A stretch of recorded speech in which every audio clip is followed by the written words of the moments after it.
Hey, welcome to Season 6 of the Two Text Podcast. I'm here with my co-host David Harvey, and my name is John Andrews. Yeah. So this is a podcast of two friends from two different countries meeting every 2 weeks to talk about the Bible.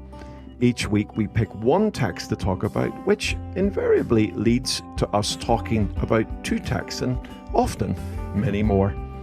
Now, this season, we're exploring Jesus' I am sayings in John's Gospel and how they draw us into a bigger vision of who Jesus is.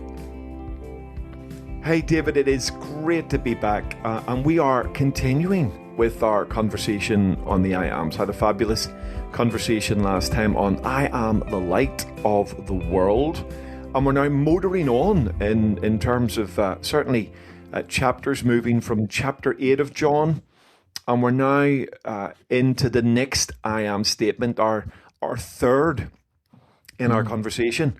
But my goodness, what a huge one it is as we think about statement number 3 on the I ams. Yes, absolutely. So we're in John chapter 10, and Yeah. I wonder actually how many of us almost will miss this I am statement, right? It's possibly not the most famous of the I ams. And fascinatingly to me, even as I start to read this in a moment, I wonder if people will guess which one is coming and maybe be surprised. So Yeah, it's true. It's true. I think of the 7, this is the one that maybe it's one of the, well, you could almost say it sort of feels a bit not very exciting. Yes. The others seem to grab the imagination a little bit more. Yes. But of course, being one of the I am statements, Jesus is saying something profoundly significant. Mm-hmm. So it's worthy of our attention, even though often, well, not bypass, but certainly not given the attention sometimes I think it deserves. So I'm going to read from John chapter 10, and this is verse 1, just to help if you're driving in your car or out for a walk, listening, in your earphones. We've just heard the narrative of the healing of the man who was born blind in chapter 9 and all of that. And this is just rolls directly in from that. And Jesus says, "Very truly I tell you, anyone who does not enter the sheep pen but by the gate, but climbs in by some other way, is a thief and a robber. The one who enters by the gate is the shepherd of the sheep. The gatekeeper opens the gate for him, and the sheep listen to his voice. He calls his own sheep by name and leads them out. When he has brought out all his own, he goes on ahead of them, and his sheep follow him because they know his voice. But they will never follow a stranger. In fact, they will run away from him because they do not recognize a stranger's voice." Jesus used this figure of speech, but the Pharisees did not understand what he was telling them. Therefore, Jesus said again, "Very truly I tell you, I am the gate for the sheep. All who have come before me are thieves and robbers, but the sheep have not listened to them. I am the gate. Whoever enters through me will be saved. They will come in and go out and find pasture. The thief comes only to steal and kill and destroy. I have come that they may have life and have it to the full." What a gorgeous reading. And I was struck again as you were reading that, and I was just following it. It's interesting that the NIV, the reading that I was following, and also checking along with my Greek text, it's very interesting that the NIV reads it, verse 1, "Very truly I tell you, Pharisees." And yet, a sort of a literal reading would be, "Very truly I say to you." And I think that's really helpful for us in terms of connecting what has been before. You hinted at this in the introduction before you read. Connecting what has been before in chapter 9 to what's now happening in chapter 10. And I think one of the mistakes we sometimes make, and we've done this a million times in two texts in terms of explaining this, is that we separate the narrative that goes before with what's now being said in chapter 10. So we've got two massive I am statements in chapter 10. We're going to focus in on I am the gate. But of course, if what the NIV is doing is trying to sort of alert us that the Pharisees in verse 1 of chapter 10 are the same people that he's talking to at the end of chapter 9, verse 41, then this is a continuous text. So I think it's really important for our listeners to recognize that 9 and 10 is a rolling conversation. Is that fair to sort of alert people to as we begin? Yes, no, I think it's absolutely so. And I think, I mean, at the risk of sounding shameless, but we did talk about it a few weeks ago. One of the things that struck me when Cody and I were working on our Hearing in the Dark book was how the break in theme actually breaks it for us. So what happens is you've got this miracle of a person being born blind and the healing of a person who's been born blind. So the whole miracle at a surface level appears to be a miracle about seeing, right? Can you see? Who can see? And even in verse 941, you have the Pharisees saying, "What, are we blind too?" And Jesus is saying, "Well, if you were blind, there's a lot of image about seeing and not seeing." But what's interesting is that then Jesus says, this final comment he gives to the Pharisees: "If you were blind, you would not be guilty of sin." And then he starts talking about hearing. Yeah. And so it feels like a break in theme. And I almost wonder if maybe historically that's why the chapter 10 break was put there. What's fascinating, of course, is the man who was born blind navigates the entire story by hearing. He never sees Jesus until very, very much at the end of the story. Yeah. But he has faithfully followed what Jesus told him to do. Yeah. So I can't help but think that the one who hears his voice is at some level an allusion to the faithful man who just didn't know who Jesus was, but trusted him from their meeting. And I think that stitches these two sections beautifully together, that Jesus is making the point. We're having this whole argument about blind and seeing and and who can see and who can't see, and then Jesus drops the bomb. Actually, seeing isn't the thing. It's, do you listen to the voice of the shepherd? Yeah, I mean, that's how I would take that, John, if that helps. No, brilliant. And in fact, I again, as I was following you, again, we've talked about reading the Bible and listening to the Bible. I heard over and over again the repeat of voice, which you hear this. Verse 3, the gatekeeper opens the gate for him, and the sheep listen to his voice. He calls his own by name and leads them out. Then he goes on to say, goes ahead of them, and his sheep follow him because they know his voice. But they will never follow a stranger. In fact, they will run away from him because they do not recognize a stranger's voice. So you get a repeat. Can I notice John? So if you're reading this in a red letter edition, the 3 verses that you've just read are all the words of Jesus. So if if you have one of those red letter editions, you'll see it clearly. But notice John the writer cannot help himself here, and I'm being a little playful. So Jesus says, just repeat the 3 verses: listen to his voice, go ahead of him and follow because they know his voice, run away from the stranger because they don't know his voice. That's Jesus finishes. And then John, the writer, says, Jesus was saying this, but the Pharisees didn't understand what he was saying to them, as in they didn't know his voice. I mean, it's very clever, isn't it? It's brilliant. It's brilliant. And of course, it does help us, I think, recognizing how John chapter 10, as we have it, is opened up with all the emphasis on hearing and voice and the fact that the religious community don't understand. So now we've got this double emphasis of non-understanding. At the end of chapter 9, the religious community sort of say, hold on, are you saying we're blind? And he said, well, if you were blind, you wouldn't be at fault. But the fact that you claim to see means you've got a problem here. So you've got the sort of, they can't see what Jesus is saying at one level, but then now it shifts into this hearing what Jesus is saying. They don't understand what Jesus is saying. And you get this magnificent then, I think, emphasis on the blind man, as you've alluded to, hearing the voice of Jesus, recognizing the voice of Jesus, obeying the voice of Jesus, and even defending the voice of Jesus to the religious community. And one is one of the, in some places, funniest little interactions between an individual and the religious community. I mean, it is quite classically brilliant, and Yes. it does make you laugh.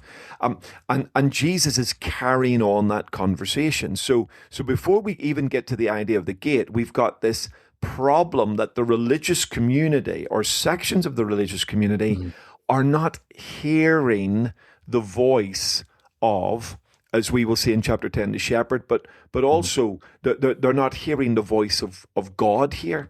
And so this is at play as we're about to hit these two I ams, and they're connected. So we can't say I am the gate just as a sort of a vacuumized statement.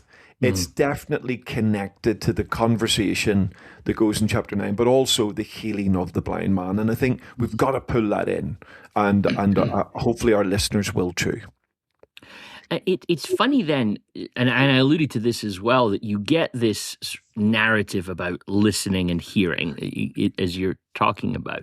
And you can, and I wonder if our readers felt it, but you can feel it building, very truly, I tell you, I am, and you think you're going to hear the good shepherd, because we've talked about shepherds, we've talked about listening, we've talked about following, but what you get is, because actually it turns out we're 4 verses before we're going to hear the good shepherd I am, what you get is I am the gate for the sheep. So before Jesus is the shepherd, he's this gate. And I mean, maybe I'm over egging it, John, but it feels like a little bit of a turn. I don't think it's what you expect to hear because of the listening, the following, the voice narrative.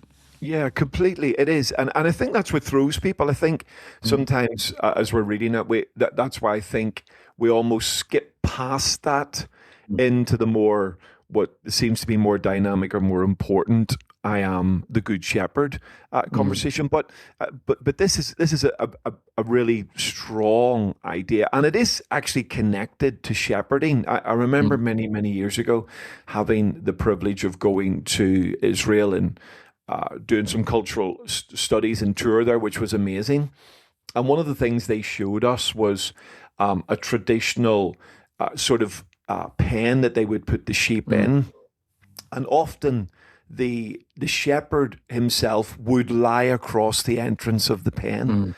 So this idea of both protecting the sheep that are in, but also making sure the sheep don't go out and the sheep don't stray. So you get the two statements, I am the gate and I am the good shepherd, are probably connected, but the fact that they're alluded to separately, I think suggests that Jesus is saying something in both, which is worthy of our consideration.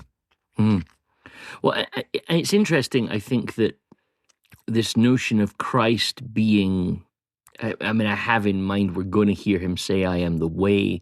We're going to hear him, say things like this. This notion of him being the gate or the door allows him, and this is what I almost feel that the meaning of this one comes more clear the more you spend time in the surrounding verses.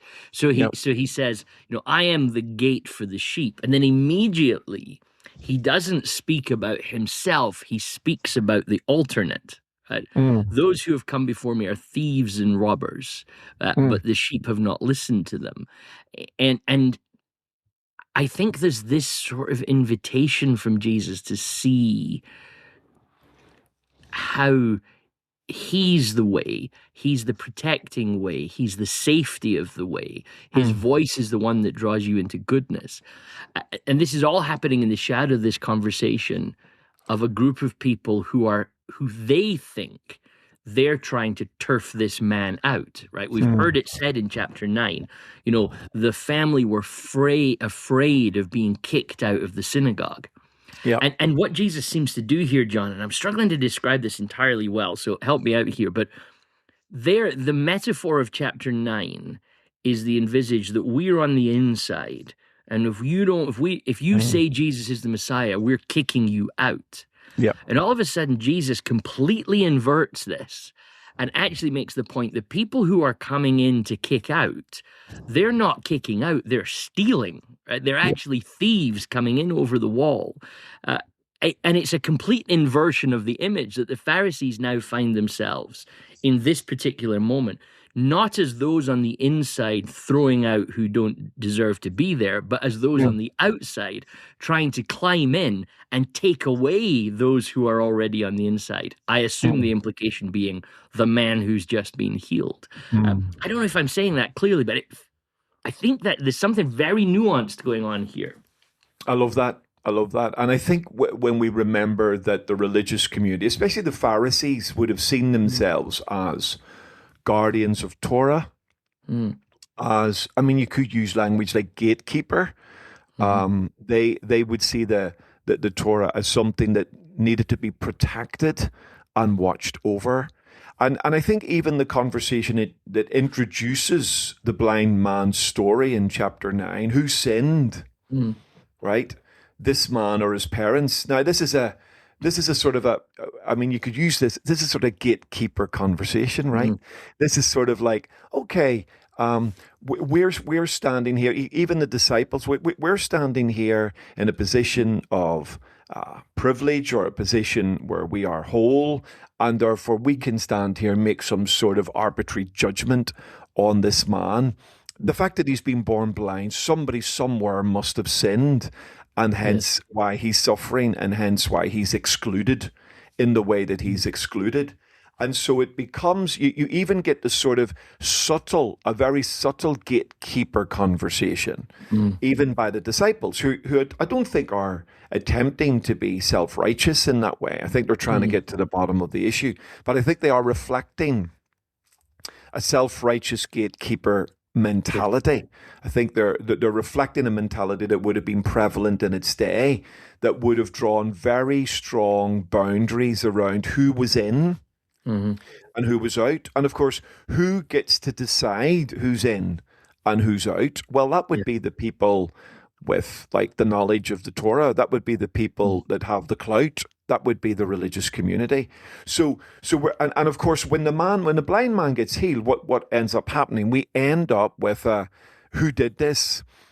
Tell us who did it. And if you don't tell us who did it, we're going to drop the hammer on you, and we need this sorted out, and we need it done now, because this man hasn't just healed you, but he's healed you on the Sabbath. So you end up now with another gatekeeper conversation. And in trying to keep the gate, or in trying to protect what's inside the gate, the religious community are fundamentally missing the point. Yes. So they're arguing over the fact that this miracle has been done on Shabbat, instead of celebrating the fact that something has happened that most of us, if not all of us, have never seen before. A man born blind, a unique and dynamic messianic miracle has taken place in front of us. That's what we should be celebrating. And instead, what chapter 9 is consumed with is a gatekeeper conversation. Yes. And the religious community see themselves directly or indirectly as the gatekeeper of Torah, and therefore as the gatekeepers of things like, I would argue, the righteousness of God. And so I think your point is absolutely there in chapter 10. I think, in chapter 9. I think once we realize what's going on in chapter 9, I think the power of the gate picture becomes even more dynamic and amazing. It's not random. He's actually saying, hold on a minute, you are the gatekeepers. I'm now the gate that's going to allow the sheep to enter in. Even sheep that aren't from this pasture are going to enter in through me. And something very, challenging that Jesus is placing before them. And it's interesting, I was thinking as you were saying that, Jesus doesn't then appear in John 10 and say, as we might expect him to say, no, I am the gatekeeper, right? He doesn't come and say that. He actually says, I am the gate. Right? So I think this is really, I love the way you framed it out there, that we've got a lot of gatekeeping going on. But Jesus actually dismisses gatekeeping altogether. I'm the gate, therefore I have exclusive claim on those whom I have named. And any gatekeeping now gets upgraded. It's not gatekeeping. It's stealing, killing, and destroying that's going on. That's true. I mean, theologically and pastorally, these are huge implications as to what it is that Jesus is calling his listeners to at this point. Yeah, yeah, brilliant. And as you were sharing, I just went to the conversation. In chapter 9, verse 24, a second time they summoned the man Hmm. who had been blind. Give glory to God by telling the truth. We know this man is a sinner. Now, that's really, really powerful, isn't it? So, even though there's absolutely irrefutable evidence that a man born blind has been healed. I mean, a stunning miracle by anybody's standards. And yet the gatekeepers are convinced that the man who has done the miracle is a sinner. And it's this, magnificent reply, which I think is fantastic. Verse 25, whether he is a sinner or not, I don't know. One thing I do know, I was blind, but now I see. And then they asked him, what did he do to you? How did he open your eyes? Well, I've told you this already, and you do not listen. So there's that voice again. Why do you want to hear it again? Do you want to become his disciples too? And then, of course, it all gets extremely edgy. But again, I love the conclusion. So if we move down through it, he says we have this sort of. After the insults are given, he says, we know that God spoke to Moses, but as for this fellow, we don't know even where he comes from. And the man's answer here is classic. He says, now that is remarkable. You don't know where he comes from, yet he opened my eyes. We know that God does not listen to sinners. He listens to the godly person who does as well. No one has ever heard of opening the eyes of a man born blind. If this man were not from God, he could do nothing. So you get this incredible, beautiful defense of Jesus. I mean, the man hasn't seen Jesus. He doesn't know anything really about Jesus other than Jesus has healed him. And you get this sort of gatekeeper argument that they're convinced he's a sinner and therefore he cannot be listened to and he cannot be taken seriously. But the man is actually arguing, well, look, hold on a minute. Here I am. My eyes have been opened. My life has been transformed. You tell me, like, what does this look like? This seems like it's a God thing to me. So it's building to a very powerful climax in chapter 9. It's interesting, actually, even as you were saying that, I've got a red letter edition of the text here. And of course, the red letters are a publisher's thing, just to be clear, in case anyone, the original manuscripts didn't have red letters in them. But you really see the point that Jesus is making is so stark when you have a red letter edition, because go, he told him, wash in the pool of Siloam. And we know that means sent. That's in verse 7 of John 9. The next time we hear Jesus speak is in verse 35, when he finds the man after he's been thrown out. So that whole conversation that you just read just there with this man, all he has ever heard Jesus say to him is, go wash in the pool of Siloam. That's it. That's all he's heard. So think about how the weight that Jesus says, my sheep know my voice. Wow. And they do not. This man's entire testimony comes from a single line from Jesus, which says, go wash over there, right? And I realize we're hanging out in some slightly miraculous and supernatural territory, perhaps, but it makes the point of knowing of the voice. So this man's constructing this argument. He's up against the religious leaders of the day. He's facing cross-examination, which is of the highest order. And yet he has heard the voice of the Savior, right? Beautiful. He knows he's making assessments which are true and right and good. Things that we now to this day with all of the scriptures still quote this man. One thing I do know, I was blind but now I see. My goodness. Yeah. Like barely a year goes by in the church that we don't quote that. We sing great songs about it. And I think it strikes me that the level of visual, if you'll pardon the irony, that we're seeing of what Jesus is talking about, what it means to hear his voice. That hearing the voice, two things I want to say on that. One is that hearing the voice of Christ is a transformative experience. right? The second thing is this: you don't need to hear it all the time. Right. Yeah. The kind of peak spirituality. I think it's Philemon of Gaza that points this out, that Jesus is almost entirely absent in this entire miracle story. Right? Yeah. He's never around. And we live so often, I think particularly like people that grew up in backgrounds like you and me, John, sometimes the super spiritual people appeared to be people that Jesus was almost whispering in their ear, and that hearing the voice of God almost on a kind of daily step-by-step basis, which I think can sometimes make the rest of us feel entirely unspiritual, right? Yeah. And I'm not decrying that people are hearing from God or anything like that. You know that's not what I'm doing. But it strikes me in this story that when Jesus says, "My sheep know his voice," this man evidence for us a life where one word from God is enough for him to be healed, to be transformed, to actually stand up and give a testimony of what's happened in his life, and to be confident in who Christ is. And all he has heard from Jesus is, "Go wash in the pool of Siloam." Yeah, great. Maybe I'm over-egging it, but I think there's a point here for us. It's powerful. It's gorgeous, absolutely, and it really does. And again, you see the power of reading the story in its totality. Yes, I think when you see the sweep of the story, you see that Jesus is bookending essentially chapter 9. He's there at the beginning briefly, then he pops in at the end briefly, and then of course he takes the conversation to a whole different level. And it's absolutely, and of course what's gorgeous, and you alluded to this, and it's worth just bringing back to emphasize again, is that Jesus appears to him after he's been thrown out. So we've got the gatekeepers, verse 34, "How dare you lecture us?" And they threw him out, right? So the gatekeepers, even though this man is like, wow, a bona fide dynamic miracle, the gatekeepers have thrown this man out, and Jesus finds him after he's been thrown out. Yeah. And of course, if you now look at the conversation with Jesus, this is now the gate opening up to let him in.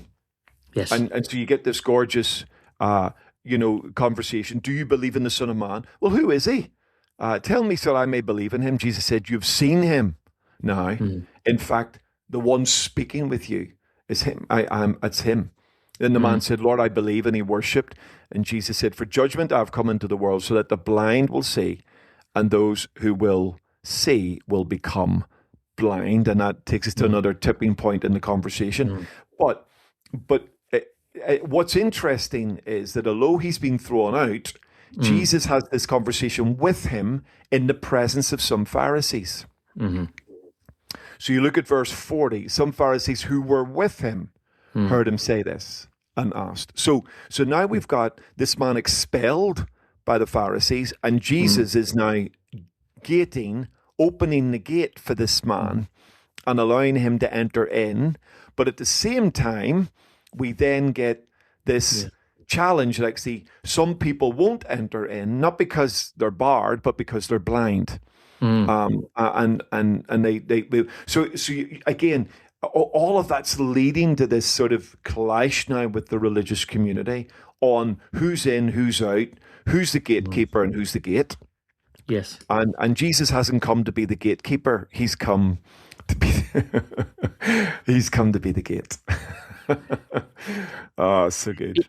To your point as well, in verse 35, Jesus says, "Go wash in the pool of Siloam," and then we don't hear from Jesus again.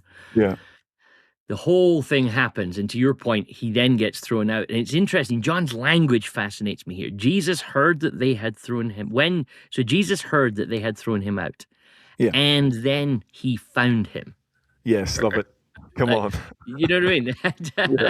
Come on. And I don't think that, I never, how many times have people heard me say, I don't think that's accidental language. No. Right?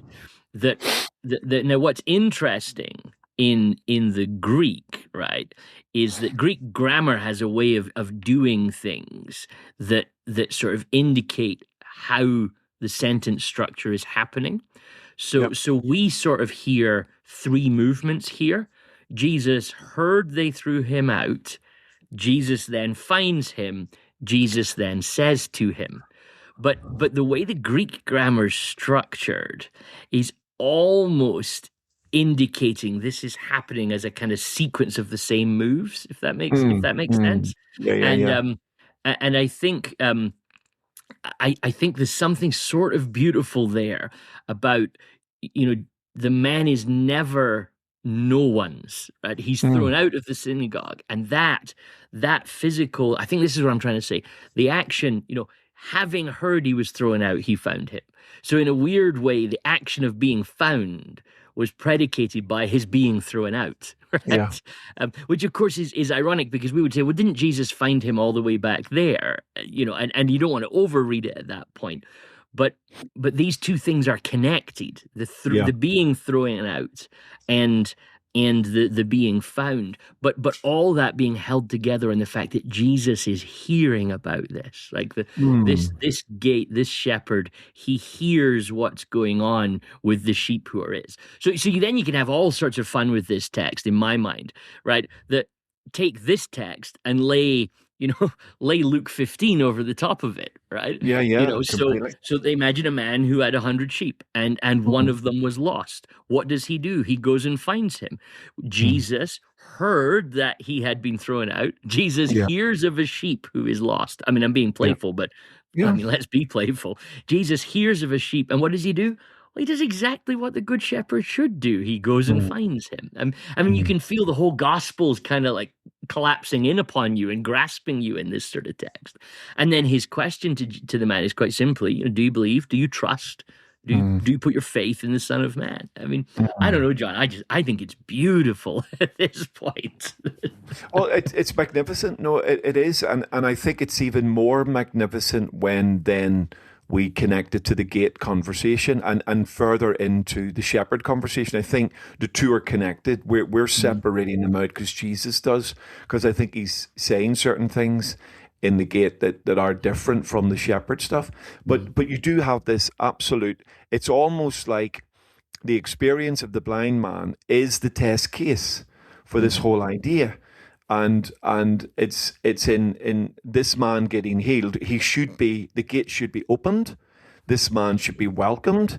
This man should be received back. If there was any sense in which he was on the fringe of the community, he should now be welcomed back into this community, because his lostness, the reason for his lostness and exclusion potentially, has now been removed, and he should be able to come back in. Yet ironically, the thing that has potentially kept him excluded has been removed, but the gatekeepers have excluded him.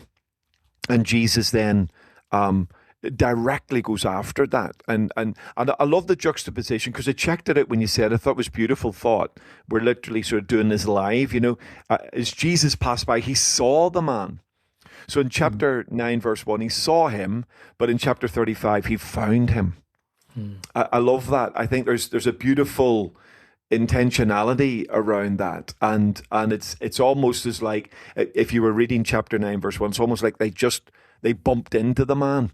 But in verse 35, there is a definite, okay, Jesus has heard, I'm going after this lad, and I'm going to make sure he's okay, and he goes after him. So you do get this cranking up of the engagement of Jesus in the life of this man, which is absolutely beautiful, which is the very polar opposite of the religious community. They are questioning him, interrogating him. You could argue they abuse him at the end, and then they essentially excommunicate him to some level from the gathering. So it can't get much worse than that for a Jewish person, and yet Jesus finds him and seeks to recover him, open the gate to him, and allow him to enter in.